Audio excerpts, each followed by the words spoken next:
Bismillahirrahmanirrahim. Assalamualaikum warahmatullahi wabarakatuh. Alhamdulillahi rabbil alamin.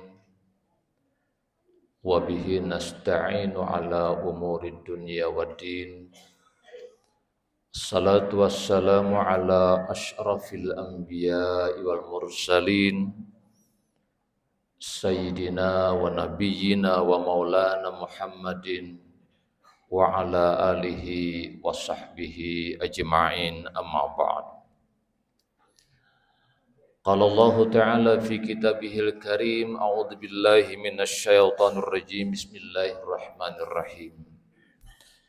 Ya ayyatuhan nafsul mutmainnah, irji'i ila rabbiki radiyatan mardiyah. Fadkhuli fi ibadi wadkhuli jannati.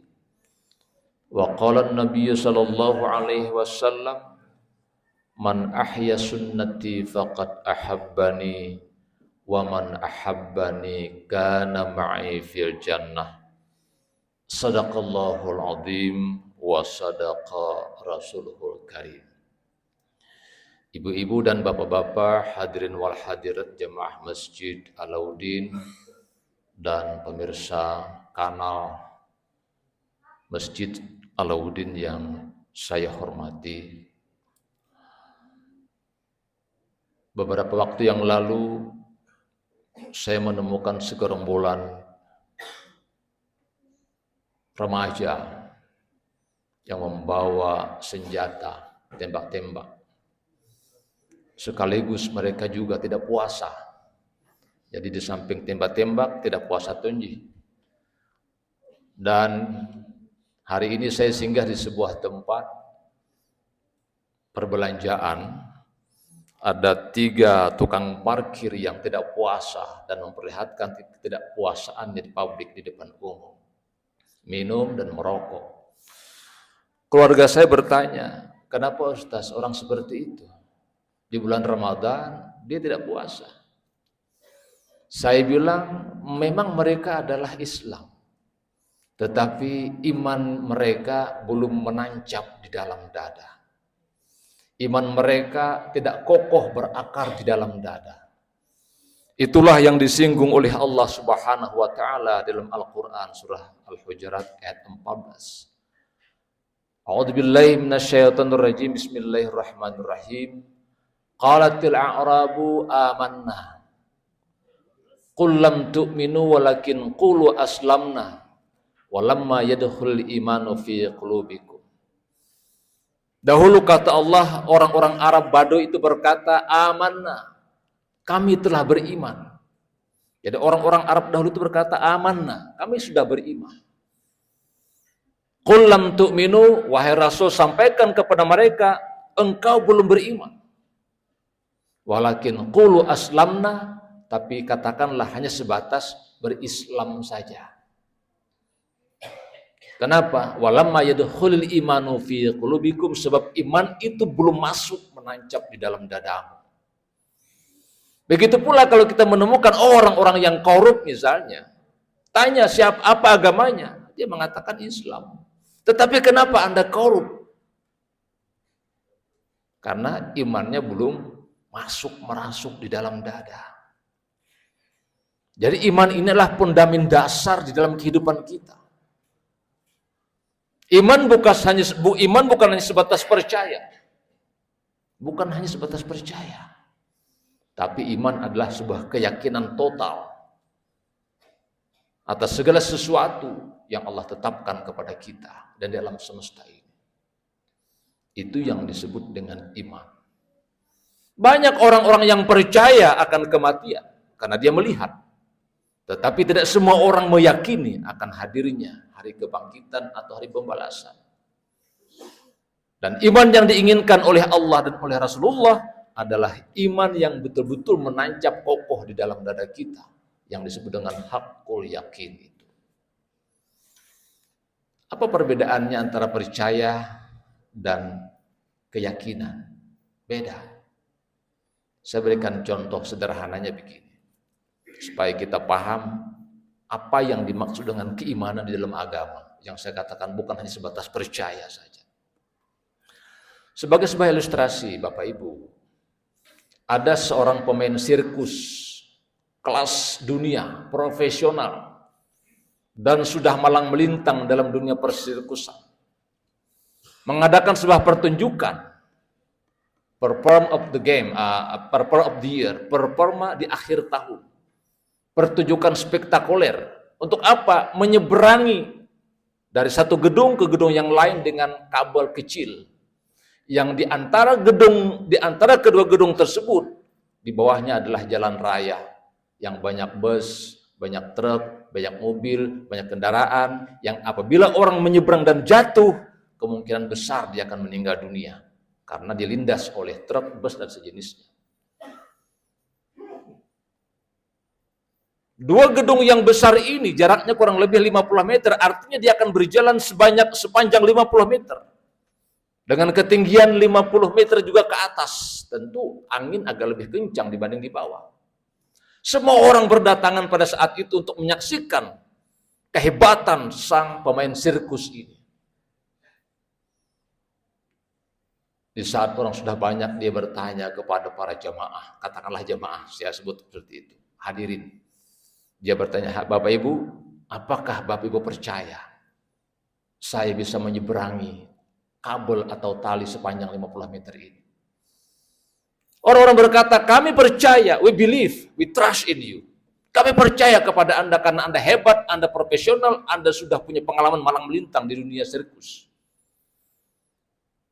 Lalu dia ambil anaknya. Anak kecilnya berumur sekitar 2-3 tahun. Dia simpan di lehernya. Kan biasa kalau orang gendong anak, di lehernya itu digendong. Dia bertanya lagi, Bapak Ibu, apakah Bapak Ibu yakin saya dan anak saya bisa menyeberang di kabel yang kecil itu? Orang-orang berkata, kami percaya, we believe in you, we trust you. Karena Anda hebat, sudah berpengalaman. Kemudian dia berjalan di atas tali 50 meter itu.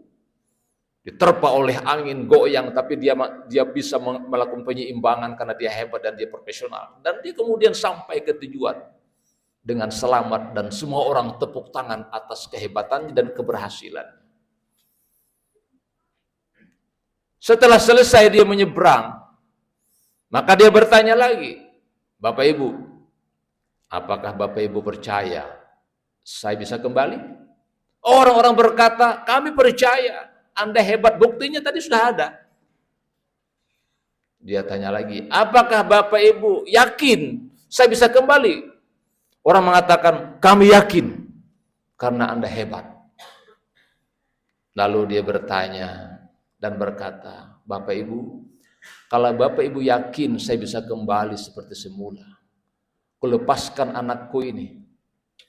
Tolong salah satu anak atau cucu Bapak Ibu gantikan anak saya. Saya gendong. Anaknya Pak Imam ada? Kasih ke saya. Saya gendong. Atau cucu Bapak mau? Yang mengatakan yakin tadi, ayo kasih saya. Tidak ada seorang pun yang berani memberikan anaknya tadi digendong oleh pemain sirkus.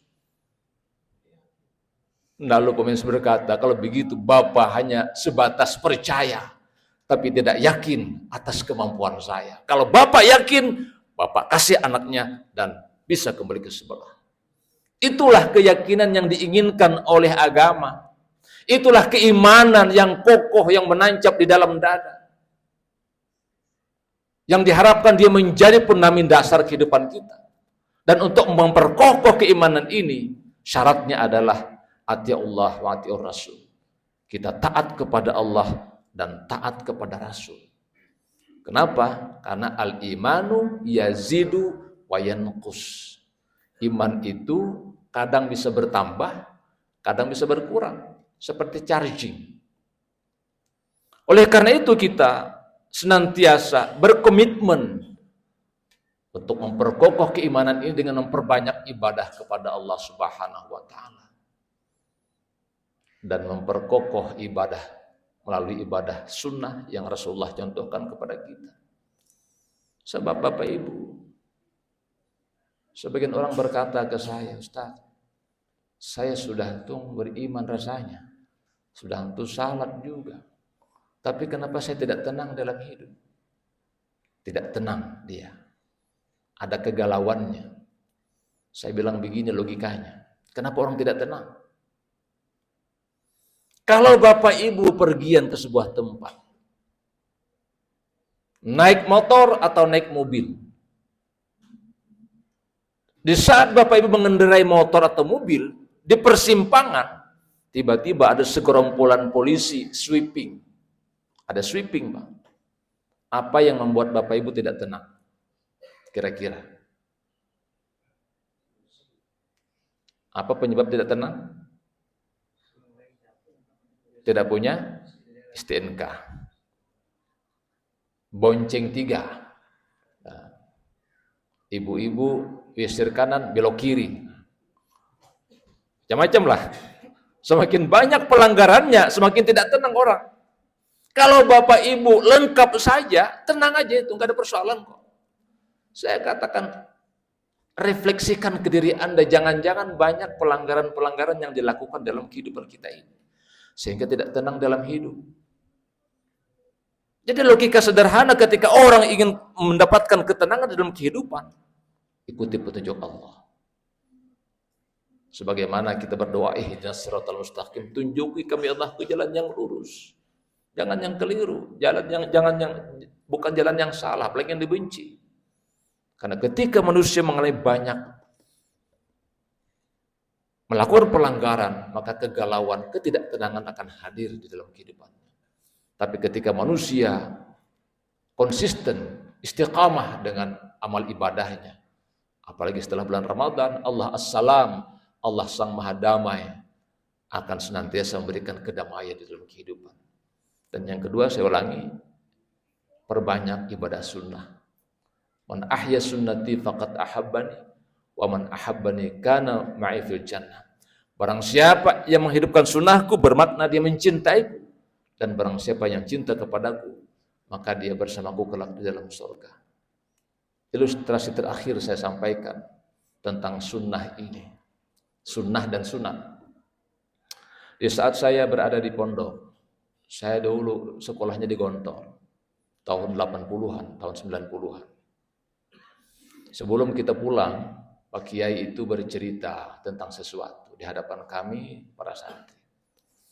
Dia menyampaikan ungkapannya kira-kira seperti ini, wahai anak-anakku para santri, saya ini sudah menunaikan ibadah haji bersama istri. Waktu itu haji itu sekitar 10 jutaan kali ya, 8 atau 10 juta waktu itu ya. Dia bilang, saya sudah menunaikan ibadah haji bersama istri. Caranya tidak susah. Wajib menabung Rp2.000 per hari selama 1 tahun. Itu aja caranya. Jadi caranya wajib menabung Rp2.000 per hari selama 1 tahun. Jadi saat beliau ceramah itu, logika kami tidak jalan. Kami mengikuti aja karena biasa kami di pondok sami'na wa ta'na aja. Tapi setelah selesai beliau ceramah, kita pulang ke pondok, ke asrama, coba-coba ngotak-atik ini angka.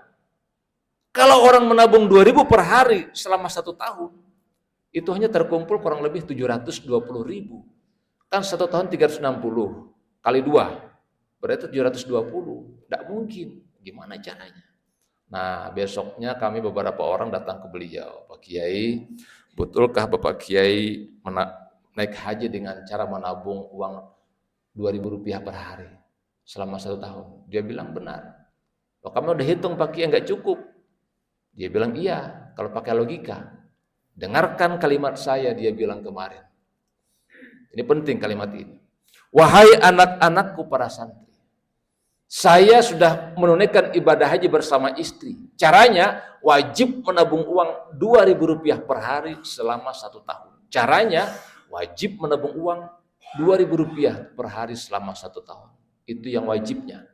Yang sunatnya kadang-kadang 500.000 per minggu. Kadang-kadang 1 juta. Kadang-kadang 300.000. Yang sunatnya lebih banyak daripada yang wajib. Yang wajibnya memang Rp2.000 saja. Tapi yang sunatnya jauh lebih banyak daripada yang wajib. Lalu boleh menyampaikan kepada kami, anak kepada santri, kalau engkau ingin masuk surga, jangan mengandalkan yang wajib saja. Yang wajib kan tidak banyak. Haji wajib, tapi bagi yang mampu. Zakat wajib hanya bagi yang mampu. Puasa wajib hanya bagi yang mampu kan. Yang tidak mampu sakit ya bayar fidyah dia. Sisanya hanya salat, itu pun kadang-kadang orang nggak salat. Lalu untuk menutupi hal semacam ini kata beliau, perbanyaklah amalia sunnah itu. Karena amalan-amalan sunnah begitu banyak dalam kehidupan kita. Itu sebabnya Rasul berkata, man ahya sunnati faqad ahabbani wa man ahabbani kana ma'i fil jannah. Orang-orang menghidupkan sunnah Rasul kelak bersama-sama beliau masuk di dalam surganya. Terima kasih karena perhatian Ibu dan Bapak. Maaf atas kekurangan. Assalamualaikum warahmatullahi wabarakatuh.